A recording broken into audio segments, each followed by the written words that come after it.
সুপ্রিয় শিক্ষার্থীবৃন্দ, অনলাইন ক্লাসের পক্ষ থেকে তোমাদের সকলকে আমি স্বাগত জানাচ্ছি। আজ আমি তোমাদের সাথে উচ্চতর গণিত বিষয়ের সেট ও ফাংশন এই অধ্যায় নিয়ে আলোচনা করব। সেট ও ফাংশন। ইতিমধ্যে তোমরা সেট সম্পর্কে সাধারণ গণিতে বেশ কিছু আলোচনা তোমরা পেয়েছ। আজ আমি আরো কিছু আলোচনা নিয়ে আসছি, লক্ষ্য করো। যেমন কিছু সেট সংক্রান্ত কতিপয় কিছু সংজ্ঞা, যেমন উপসেট। উপসেটটা কি জিনিস আমরা একটু জানবো। যদি এ ও বি দুটি সেট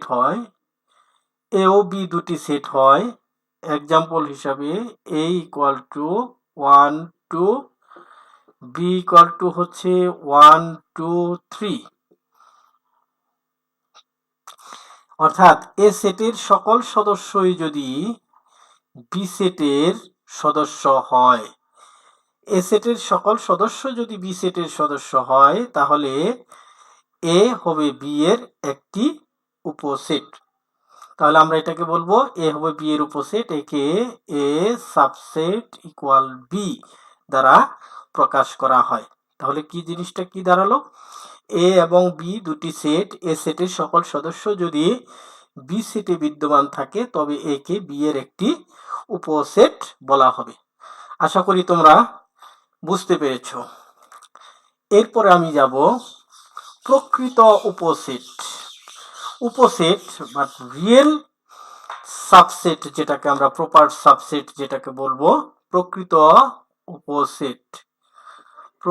উপসেট। এই জিনিসটা কি একটু লক্ষ্য করি আমরা। এ ও বি দুটি সেট, এ সেটের সকল সদস্য বিতে বিদ্যমান থাকবে, এক্স ওয়াই, বি হচ্ছে এক্স ওয়াই জেড। এ সেটের সকল সদস্য বি সেটে বিদ্যমান থাকবে, কিন্তু বি সেটের কিছু সদস্য থাকবে যা এ সেটে থাকবে না। তাহলে তখন আমরা এই রকম যদি কখন থাকে, তখন আমরা তাকে বলবো প্রকৃত উপসেট। তার মানে এ হচ্ছে বি এর একটি প্রকৃত উপসেট। এটাকে প্রকাশ করা হয় A proper subset of B, এইভাবে প্রকাশ করা হয়। আবার এভাবে হবে এ সাবসেট অফ বি কিন্তু এবং এ নট ইকুয়াল বি। এটা হলো তোমার প্রকৃত উপসেটের ক্ষেত্রে বৈশিষ্ট্য। এ বি এর উপসেট হবে, কিন্তু এ এবং বি সেটা সমান হতে পারবে না। এটাকে আমরা বলবো A is the proper subset of B. এটা হচ্ছে এ এবং বি এর প্রকৃত উপসেট। তাহলে সংজ্ঞাটা কিভাবে আসতেছে তাহলে দেখো। এ সেটের সকল সদস্য যদি বি সেটে বিদ্যমান থাকে এবং বি সেটের কিছু সদস্য থাকবে যা এ সেটে থাকবে না, তখন এ হবে বি এর একটি প্রকৃত উপসেট। এরপরে আমরা আসতেছি, দেখো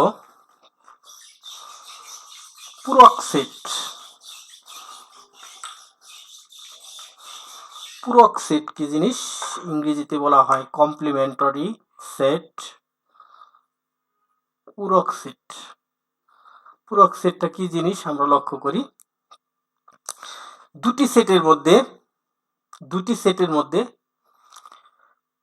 প্রথম সেটে থাকবে, দ্বিতীয় সেটে নয়। দুটি সেট আমরা সার্বিক সেট ধরলাম, ইউনিভার্সাল সেট ইউ, এটাকে প্রথম সেট ধরলাম। আরেকটা সেট ধরলাম, এটার উপাদানগুলো ধরে নেই 1 2 3 4 5 6, এবং এ একটা সেট ধরে নিলাম 1 3 5। ডেফিনেশনটা এইভাবে আমরা আসবো যে প্রথম সেটে থাকবে, দ্বিতীয় সেটে নয়, এমন সব উপাদান দ্বারা গঠিত সেটকে প্রথম সেটের প্রেক্ষিতে দ্বিতীয় সেটের পূরক সেট বলা হয়। যেমন দ্বিতীয় সেট আমরা প্রথম সেট ধরেছি সার্বিক সেট এবং দ্বিতীয় সেট ধরেছি এ। এ এটাকে complementary A to the power C অথবা এ প্রাইম এটা দ্বারা প্রকাশ করা হয়, এ টু দি পাওয়ার সি অথবা এ প্রাইম। তাহলে এ প্রাইম যদি হয় তাহলে কি আমরা লিখবো সার্বিক সেট থেকে এটা বাদ দিব এ। তাহলে সার্বিক সেট থেকে বাদ দিলে তাহলে 1 2 3 4 5 6 মাইনাস 1 3 5 1 3 5। আমার ডেফিনেশনে কি বলছি আমি, যে প্রথম সেটে থাকবে দ্বিতীয় সেটে নয় এমন সব উপাদান দ্বারা গঠিত সেটকেই বলা হয় প্রথম সেটের প্রেক্ষিতে দ্বিতীয় সেটের পূরক সেট। তাহলে দেখো প্রথম সেটে থাকবে বা দ্বিতীয় সেটে থাকবে না, তাহলে কোন উপাদানটা আছে প্রথম সেটে, যেমন 2 আছে বাট এখানে নাই, তাহলে 2 আসলো। 4 আছে এখানে 4 নাই, তাহলে 4 আসলো। এখানে 6 আছে এখানে 6 নাই, 6 আসলো।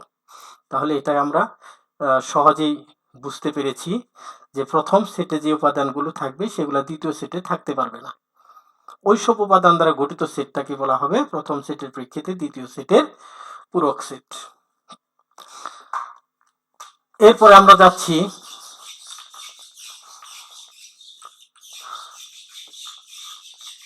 শক্তি সেট বা পাওয়ার সেট। শক্তি সেট বা পাওয়ার সেট কি জিনিস আমরা একটু লক্ষ্য করি। ধরি এ একটি সেট এক্স ওয়াই, এর উপাদান হচ্ছে এক্স ওয়াই। ডেফিনেশনটা আমরা পরে দিচ্ছি, আগে জাস্ট আমি এক্সাম্পলের মাধ্যমে আগে বোঝানোর চেষ্টা করছি, দেখো তোমরা সহজে বুঝতে পারবে। এ সেটের যে উপসেটগুলো হবে, এ এর উপসেট এর কি কি উপসেট হবে, দুইটি করে উপাদান হবে তোমার এক্স ওয়াই, একটি করে উপাদান এক্স ওয়াই, আরেকটা হবে উরি। আমরা জানি এটা যে উরি হচ্ছে প্রত্যেকটি সেটের একটা উপসেট, এটা আমাদের মাথায় রাখতে হবে। উরি হচ্ছে প্রত্যেকটা সেটেরই একটি উপসেট। তাহলে এ সেটের যে উপাদানগুলো ছিল এক্স এবং ওয়াই, এই উপাদান দ্বারা কয়টা সেট গঠন করছি, 1 2 3 4, চারটা আমরা সেট গঠন করেছি। তাহলে এর উপসেট সমূহ হচ্ছে এক্স ওয়াই এবং উরি। এই উপসেট সমূহ নিয়ে যে সেট গঠন করা হয় তাকে আমরা বলবো এর শক্তি সেট।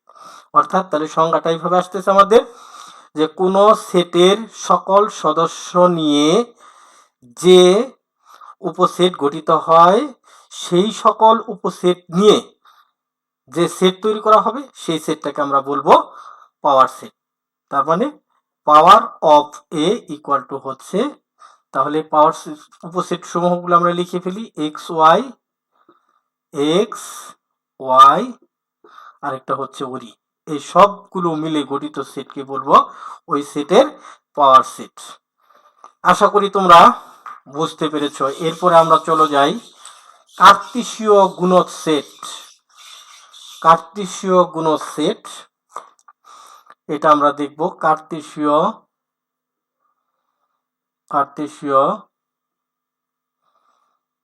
গুণজ সেট এটা আমরা দেখব। এটার সংজ্ঞাটা এইভাবে আসবে, এ এবং বি দুটি সেট, এ ইকুয়াল টু, আমি ধরে নিই সংজ্ঞাটা আমি পড়ে দিচ্ছি, এ বি ইকুয়াল টু হচ্ছে এক্স ওয়াই। তাহলে এ কার্তেশীয় গুণজ সেট বি অথবা এ ক্রস বি ইকুয়াল, এ সেট হচ্ছে A B cross B set হচ্ছে এক্স ওয়াই। ডেফিনেশনটা এভাবে আসবে, প্রথম সেটের সদস্যকে প্রথম পদ এবং দ্বিতীয় সেটের সদস্যকে দ্বিতীয় পদ ধরে গঠিত সকল ক্রমজোড়ের সেটকে বলবো এ কার্তেশীয় গুণজ সেট বি। তাহলে কিভাবে আসবে, প্রথমে সেটের চিহ্ন দিতে হবে কার্লি ব্র্যাকেট, এরপরে ক্রমজোড়ের ক্ষেত্রে ফার্স্ট ব্র্যাকেট ইউজ করব, প্রথম সেটের উপাদানকে প্রথম পদ, তাহলে এ এক্স, এ একটা ক্রমজোড়, এ ওয়াই এ আরেকটা ক্রমজোড়, এরপরে বি এক্স, এরপরে হচ্ছে বি ওয়াই। তাহলে আমরা এখানে এই ক্রমজোড়গুলো মিলে যে সেট গঠন করলাম এই সেটটা হলো এ কার্তেশীয় গুণজ সেট বি। তাহলে আমরা এইভাবে লিখতে পারি, আমরা ডেফিনেশনটা একটু অন্যভাবে দিতে পারি, প্রথম সেটের সদস্যকে প্রথম পদ এবং দ্বিতীয় সেটের সদস্যকে দ্বিতীয় পদ ধরে গঠিত সকল ক্রমজোড়ের সেটকে ওই সেট দ্বয়ের কার্তেশীয় গুণজ সেট বলে। এটাকে যদি আমরা সেট বিল্ডার মেথডে প্রকাশ করতে চাই তাহলে A cross B equal x y such that x belongs to a এবং এই ক্রসের জন্য এবং y belongs to b। এটা হলো তোমার সেট বিল্ডার মেথডে কার্টেসীয় গুণজ সেটের সেট গঠন পদ্ধতিতে structure. a cross b equal x y such that x belongs to a এবং y belongs to b। এরপর আমরা সেট সংক্রান্ত আরো কিছু তথ্য আমরা জানবো। তার আগে আমি তোমাদের কিছু সহজভাবে সূত্র লিখে দেওয়ার চেষ্টা করব। তোমরা খাতায় সুন্দর করে এটা লিখে রাখবে এবং কি কমপ্লিট করবে। যেমন কিছু কিছু সাংকেতিক চিহ্নের পরিবর্তে আমরা বাংলায় এবং এবং অথবা ইউজ করব, সেটা আমরা একটু খেয়াল করি। X belongs to A union B হবে যদি ও কেবল যদি এক্স বিলংস টু এ ইউনিয়নের রিপ্লেসমেন্টে আসবে হলো অথবা এক্স বিলংস টু বি। একটা x belongs to A intersection B হবে যদি এক্স বিলংস টু এ ইন্টারসেকশনের রিপ্লেসমেন্টে আসবে এবং x belongs to B. X belongs to A হবে যদি এক্স নট বিলংস টু, যখন এটা নট আসবে তখন এটা প্রাইম চলে আসবে। X not belongs to A হবে যদি x belongs to A prime হয়। X belongs to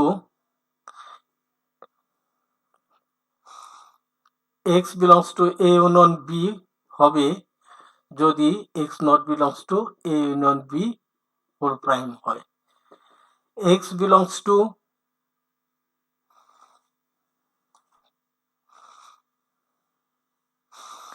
A minus অথবা বাদ বি হবে যদি এক্স বিলংস টু এ এই বাদের জন্য এবং x not belongs to B হয়। এটা আমরা কিছু এই জিনিস তথ্যগুলো আমরা জানবো, এটা আমাদের জানা খুবই জরুরি। আবার এই ক্ষেত্রে যখন আবার এখান থেকে আবার আমরা আরো কিছু আর নতুন তথ্য দিতে পারি, যেমন x belongs to A union B হবে যদি উপাদান না হয়, সদস্য না হয়, সেই ক্ষেত্রে উল্টাটা হবে এক্স নট বিলংস টু এ। তখন এটা চেঞ্জ হয়ে যাবে, ইউনিয়নের পরিবর্তে রিপ্লেসমেন্টে আসবে হলো এবং x not belongs to B. আবার এটাকে এটার ক্ষেত্রে আমরা পাই x not belongs to A intersection B হবে যদি x not belongs to A, তাহলে এর রিপ্লেসমেন্টে আসবে উল্টাটা তখন, অথবা x not belongs to B হয়। তোমরা এই সূত্রগুলো খাতায় সুন্দর করে লিখবে এবং মুখস্থ করবে। এখন আমরা এগুলোর প্রয়োগ আমরা দেখব। লক্ষ্য করো কিভাবে এগুলো প্রয়োগ করা হয়।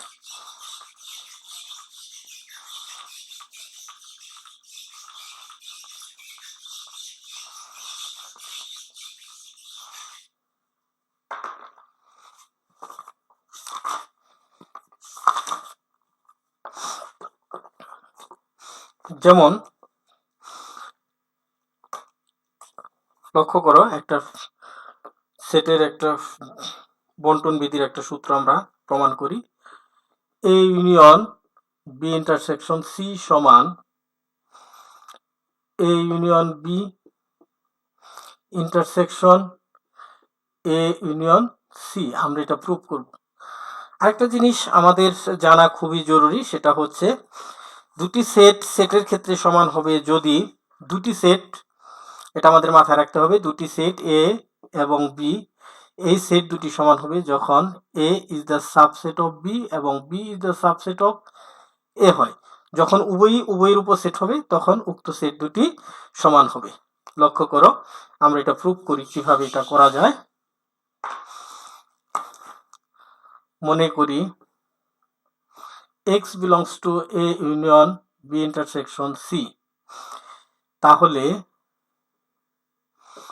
x যেহেতু সদস্য তাহলে x belongs to a ইউনিয়নের রিপ্লেসমেন্ট অথবা x belongs to b intersection c implies that x belongs to a অথবা x belongs to b, এটা রিপ্লেসমেন্টে যখন x সদস্য ইন্টারসেকশনের ক্ষেত্রে এবং x belongs to C implies that x belongs to A অথবা সাথে আমরা নিব এখন এটার সাথে নিব B, এটার সাথে নিব হলো C, x belongs to B, A এবংটা মাঝখানে চলে আসলো, আবার x belongs to A অথবা x belongs to C implies that এই দুই পাশ থেকে যদি আমি এক্সট্রা নিয়ে আসি তাহলে x belongs to A, যখন এক্সট্রা চলে আসবে তখন এটা রিপ্লেসমেন্ট হয়ে যাবে, অথবা রিপ্লেসমেন্টে ইউনিয়ন B এবং x belongs to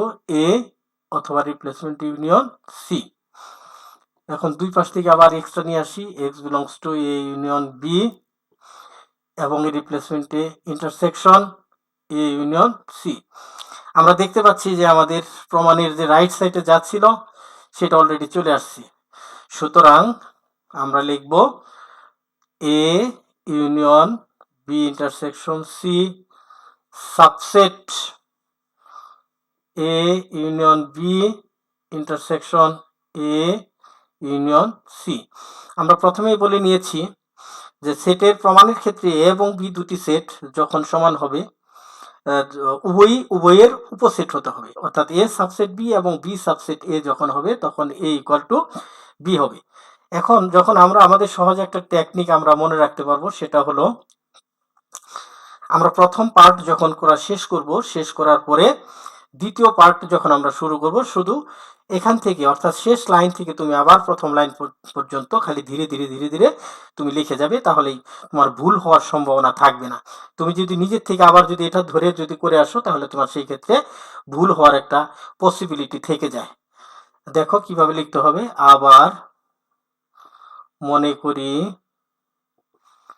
এই লাইনটা লিখবা, x belongs to A union B intersection A union C implies that, এখন দ্বিতীয় লাইনে এটা লিখব, x belongs to A union B এবং x belongs to A union C implies that, তৃতীয় লাইন লিখো, x belongs to A অথবা x belongs to B এবং x belongs to A অথবা x belongs to C। আমরা এই line লিখলাম, এখন এই লাইনটা আমরা লিখব, এখন উভয় পাশ থেকে এক্সট্রাকে নিয়ে আসবো, দেখো x belongs to A অথবা x belongs to B এবং x belongs to C implies that, তাহলে আমরা চলে আসছি শেষের দিকে, x belongs to A অথবা x belongs to B intersection C। এখন আমরা এই লাইন লিখে ফেলছি, এখন আমরা লাস্ট লাইন লিখব, আমরা লাস্ট লাইন ওইটা লিখে ফেলি, উপরে চলে যাই, এখানে চলে আসি, দেখো লাস্ট লাইন, এইটার শেষ লাইনটা কি আসবে, implies that, তাহলে এটার পরে লাইনটা হচ্ছে এটা, x belongs to A union B intersection C। আমরা এটা মুছে দেই, তাহলে আমরা দেখতে পাচ্ছি যে আমাদের শেষ লাইনটা চলে আসছে, অর্থাৎ রাইট সাইড থেকে আমরা যেটা ধরে নিয়েছিলাম সেই রাইট সাইড থেকে আমরা লেফট সাইডে চলে আসছি, এখান থেকে আমরা এটা চলে আসছি, লেফট সাইডে যা ছিল আমরা দেখতে পাচ্ছি তাই চলে আসছে।